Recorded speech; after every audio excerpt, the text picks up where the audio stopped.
win weekly because we win. That is our motto. Sometimes we win, sometimes we don't win. Don't give us the bird, don't give us your stink eye. We try our best and we're successful. Come watch our show. That River sponsor. It's time to start. Enjoy the show.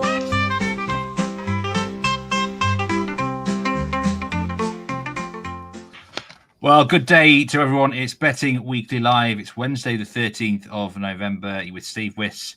And I'm delighted to have back on the show after some tremendous success last time. It's Jimmy Ott. How are you doing, Jimmy?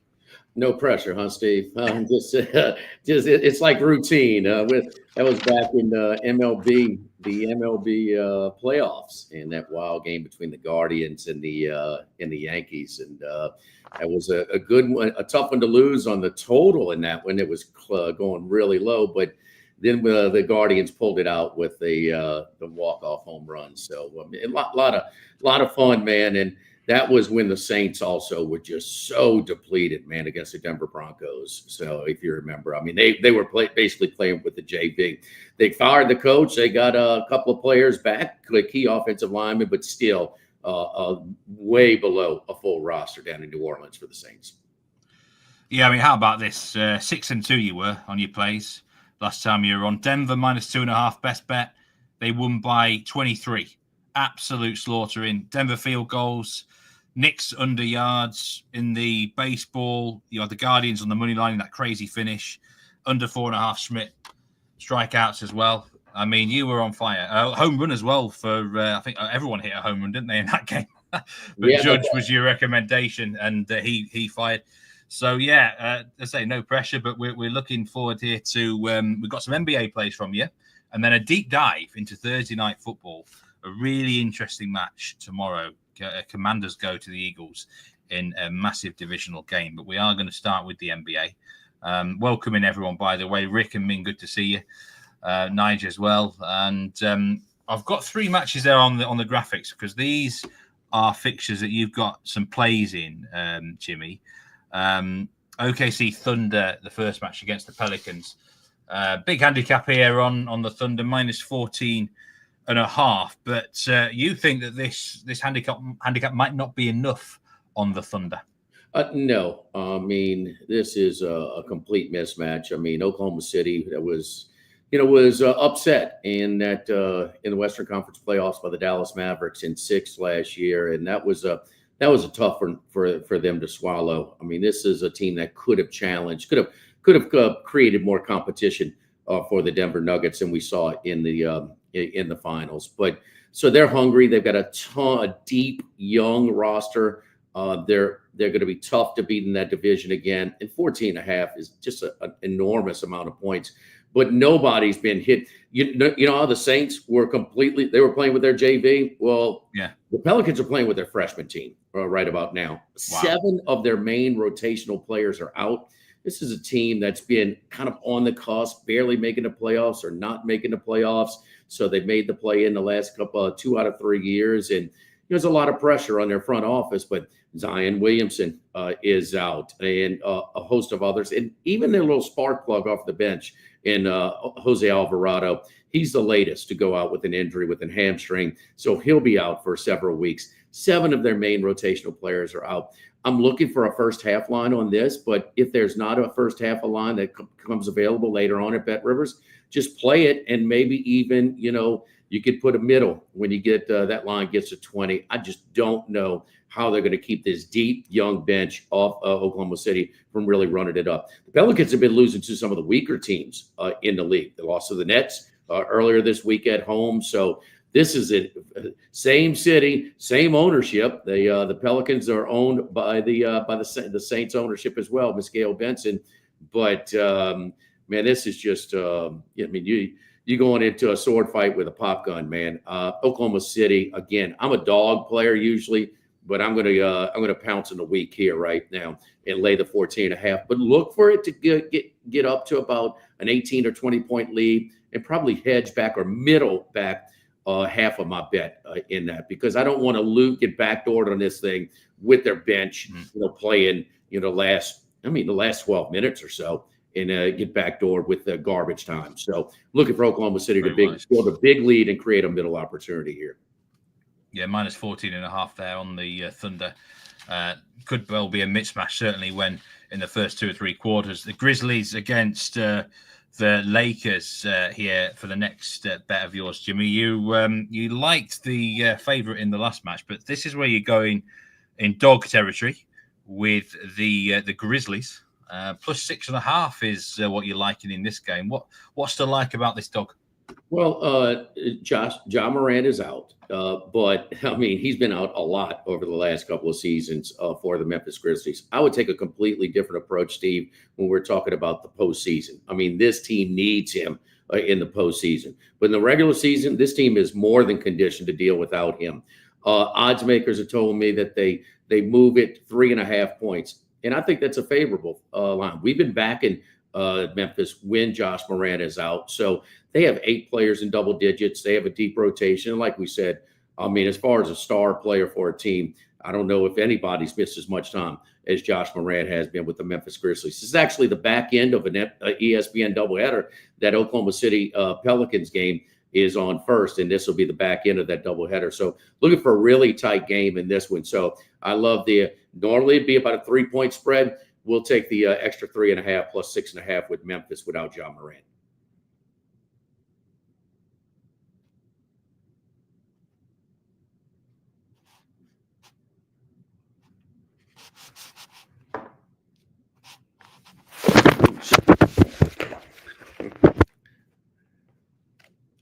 How big a blowout could the OKC win be, Jimmy? Potentially, if they really are dead serious on racking up the score. Oh, I think it could be easily 25, 30 points. I mean, this is Steve. This is one of those things. It's sort of a saying. It will be as bad as they want it to be. I mean, it's just a matter of how long they're going to keep their star. I just don't see many starters for Oklahoma City playing a whole lot of minutes in the fourth quarter of play. I mean, this is one of the deeper teams, one of the better teams. SGA he's the front runner for MVP. Although Jokic is taking a bunch of young guys and doing some historical things, he's got a chance to lead the league in points, assists, and rebounds. But this is it's a hungry team, and man, they're just not taking it. They don't take any type of opponents for granted. So I think it could really get out of hand tonight.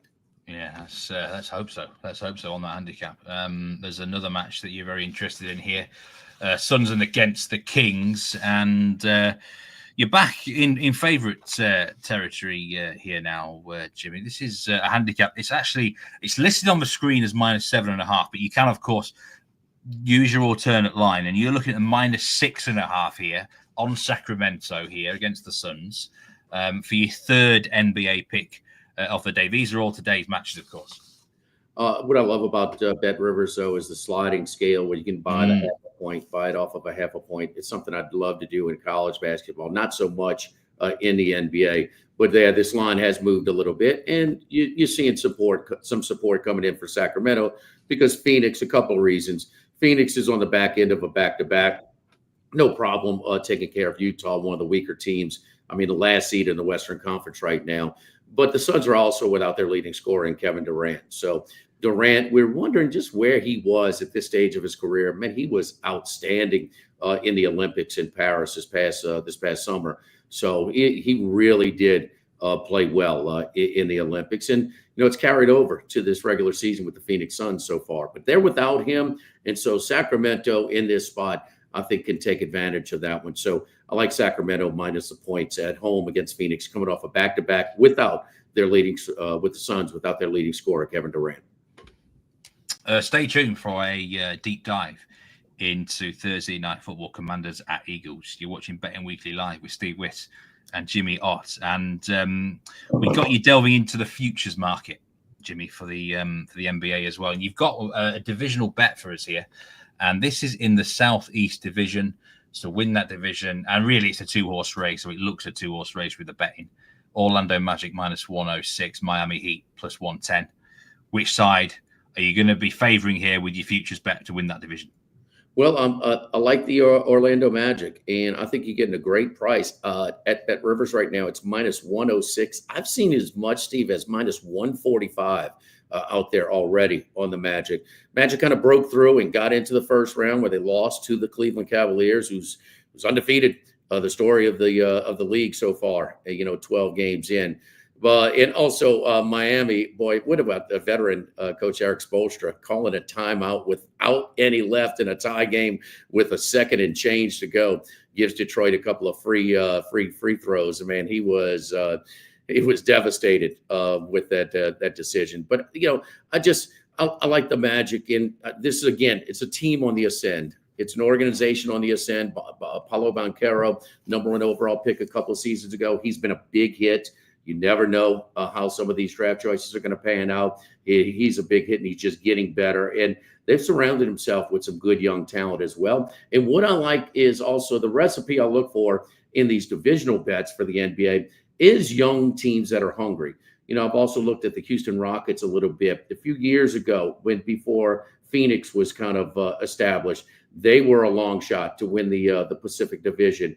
And some others. So some of the more established teams, like I worry about the Celtics a little bit because they just want to get in. They're not as concerned with the seeding when it gets to it. They're worried about being fresh and being healthy when they get to that postseason. So some of the veteran, more established teams can kind of coast a little bit and pick their spots in the regular season. Not these young teams. I think it's going to be very difficult to beat Orlando. And again, a very generous price right now, comparatively speaking, at minus 106 to win their division. Another futures interest here. This is the NBA Cup, the 2024 NBA Cup. And one of your teams that you know quite well, the Rockets. Tell us about the futures markets that you like here for this team in the NBA Cup. Well, this is a shot now. I mean, so they separate the league into groups. So you got 6 groups, and they're in the one of the Western groups that include the Sacramento Kings, Minnesota Timberwolves, Los Angeles Clippers, and Portland Trailblazers. And the team last year that was the value were the Indiana Pacers. It was another young team that was sort of energized and kind of hungry to make a run. Now, ultimately, the veteran Lakers won it and beat them in the finals in Las Vegas. But the team that's most like that Pacers group last year, and at a even better price, is the Houston Rockets. Like I talked about, I like the Rockets to win their division overall, but not at a price at plus 250. I think that's a little bit short. But to win their group, they're plus 350 right now at Bet Rivers. And if somehow they get past that group, the 30-1 plus 3,000 price would be really a nice one to hit. So a little bit of a shot. I mean, this is not one to build your win-loss record. Don't bet the full unit that you're going to bet on the side or the total in the football game or even these NBA individual games. But Houston to win their group at plus 350 right now. Again, young players, and they were bad. And that's the other thing, sort of the branding. Their branding has been buried.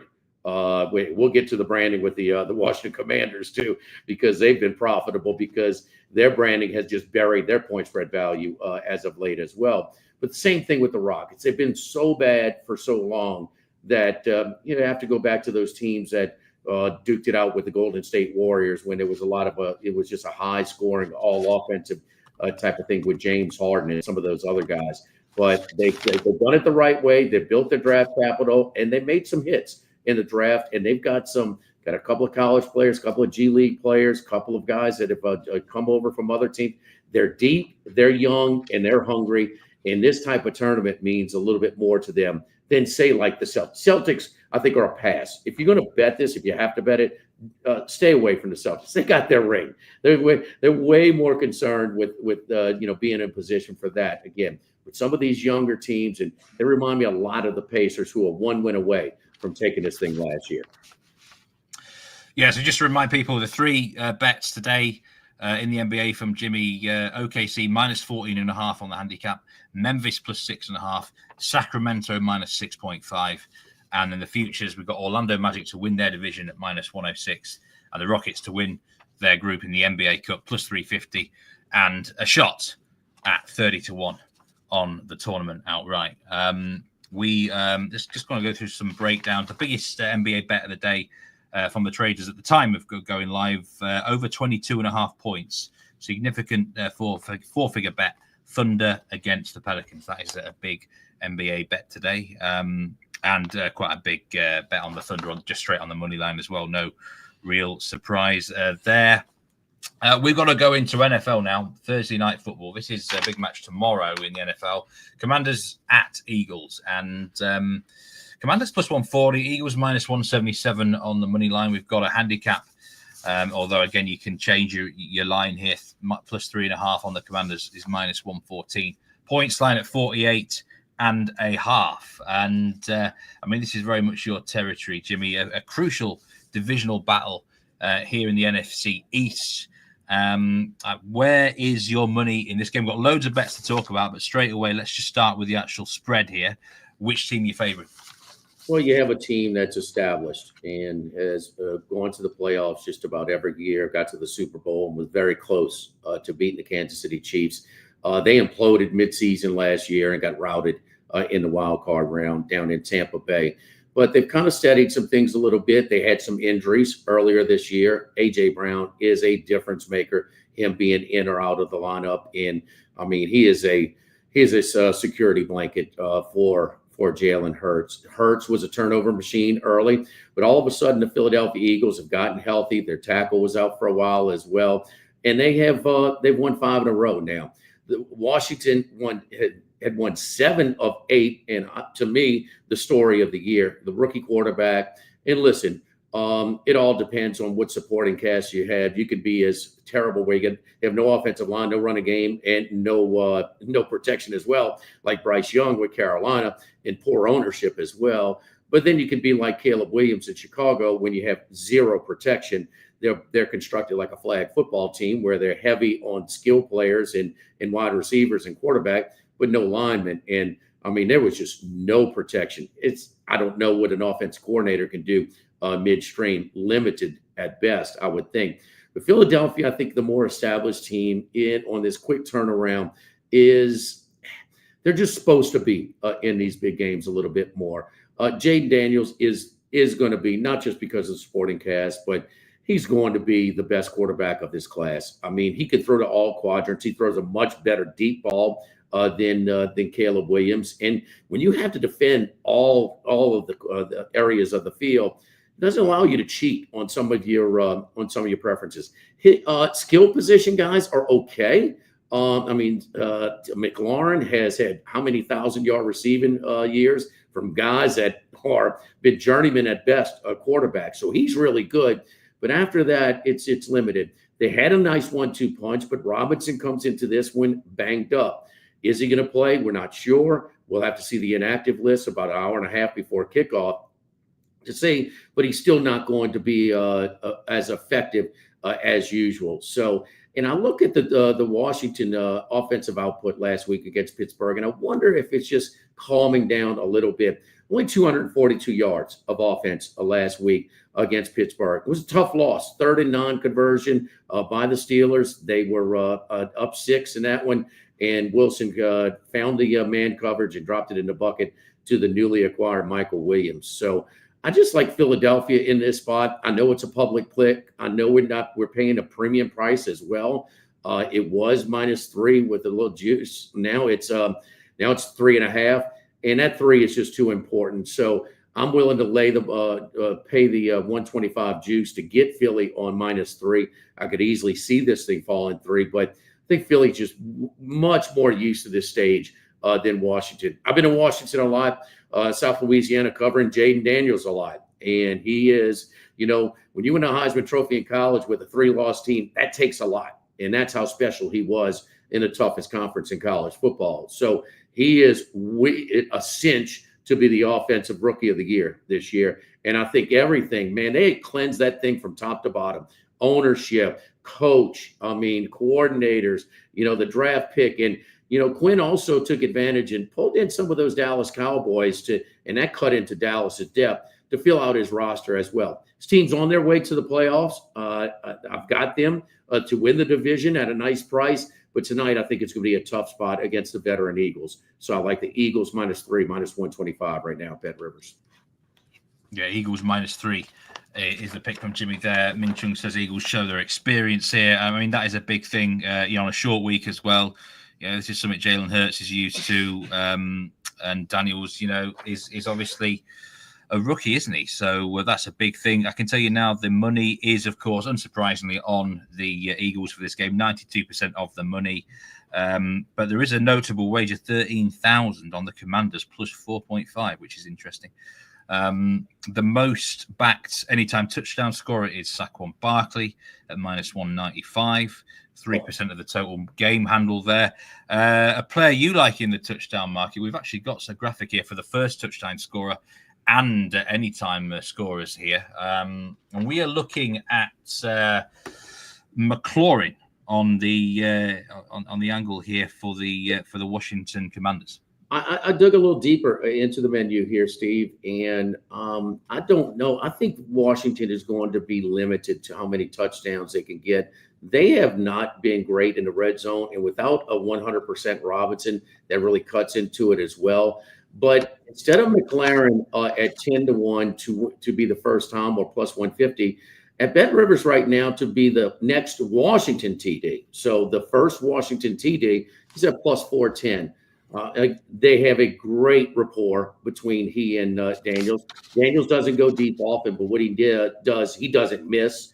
And McLaurin's got tremendous body control and ball skills. And so the Washington net anytime to the next Washington TD is plus 410. And if they're going to score, because I like Washington under 2.5 TDs as well, which is -108 at Bet Rivers. But if they do get in, I think it's divisional game, familiar with each other a little bit more. And they definitely had to have studied each other extensively, because if somebody sweeps this series, they're winning the division with the 2-game swing in the tiebreaker. So McLaurin next Washington TD at plus 410.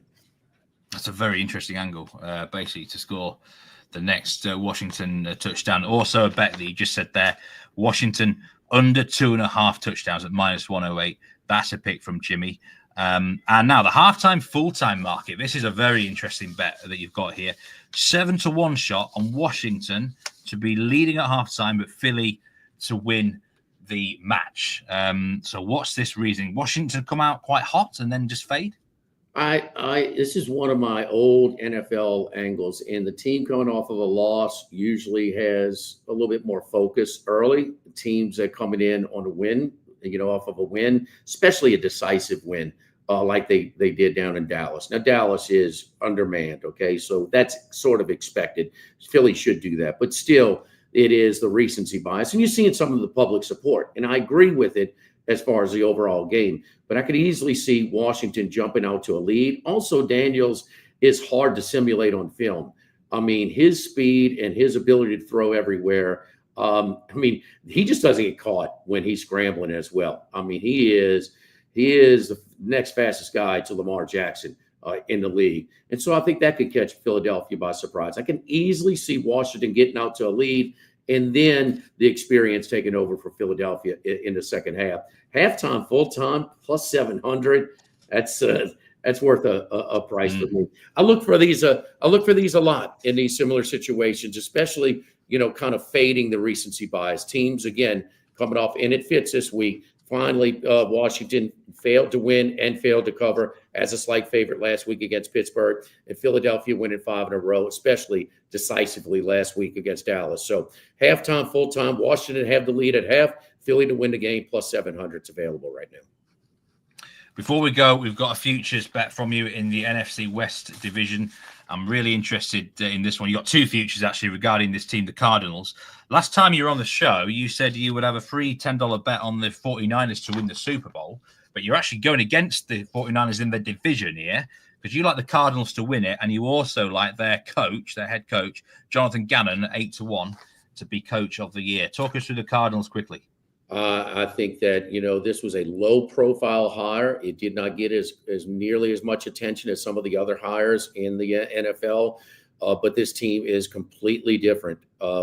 They have a guarantee. James Conner, cancer survivor out of University of Pitt, originally drafted by Pittsburgh. He is a dog, man. I mean, you're going to get running production out of him. He ran the ball against the Los Angeles Chargers this year. Very few do that. They just blew out two overrated teams, two overhyped teams, the Jets and the Chicago Bears, and they won that game in Miami when Tua played well in his comeback, and that come from behind win. They also got that win under their belt at San Francisco earlier. At the least, Steve, they're going to have a chance at the last game of the regular season when they host San Francisco, which the game will be right around a pick 'em, to still control their own fate on winning this division. It could be sewed up by the time they get there with a one-game lead because they own the divisional record tiebreaker as well at this point.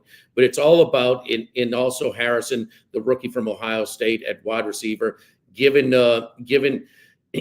Murray, settling him down, and he's become much more comfortable in the pocket. He's a scrambling nightmare for pass rushers. He completed 22 of 24 balls. Only 2 balls hit the ground. I mean, this is a team playing at a very high level, but because of their lack of success, and they've been so bad for so long, you're still getting at a plus price. So this is a value pick right now. They should be minus money right now to win the division. And a team that you exceed expectations.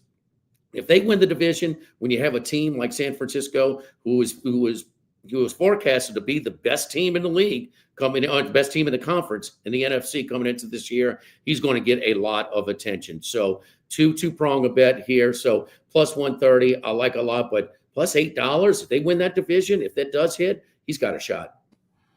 Yeah, it's a close division. They're actually winning the division for those who are not aware at the minute, 6-4. The Rams are 4-5. So are the Seahawks. The 49ers at 5-4. To win the division, plus 130. And Gannon, coach of the year, at 8-1. Just a recap on Jimmy's bets for Thursday night football. Eagles -3. Washington under 2.5 touchdowns. McLaurin, the next Washington touchdown. That's at plus 410. Halftime, full-time. Washington and then Philly at 7-1. What's the best bet? Of all the bets you've given on this show today, what's the best bet, especially the NFL? Which one would you have? The NFL, I think Washington under 2.5 touchdowns. I think this is going to be a divisional games or a little bit more in the mud. Because of the familiarity with the teams, even though Washington is a completely new outfit this year, Philadelphia's had their eye certainly on the Washington Commanders this year. So I just think their inability in the red zone at times. Keep in mind they won a game without scoring a touchdown against the Giants earlier this year, and they're coming off of their season low 242-yard performance. So calming down a little bit. I love this Washington team. I think the future is very bright in all areas. But 3 touchdowns in this game against Philadelphia, I think may be a challenge. Brilliant. Thank you very much, Jimmy. We've got through so much here. Loads of bets in the NBA and the NFL. We'll hopefully see you again soon on Betting Weekly Live. But do join us tomorrow, myself and Nigel Seeley, going through Nations League Soccer. But that's it for now. We'll see you all next time. And remember to gamble responsibly. Take care.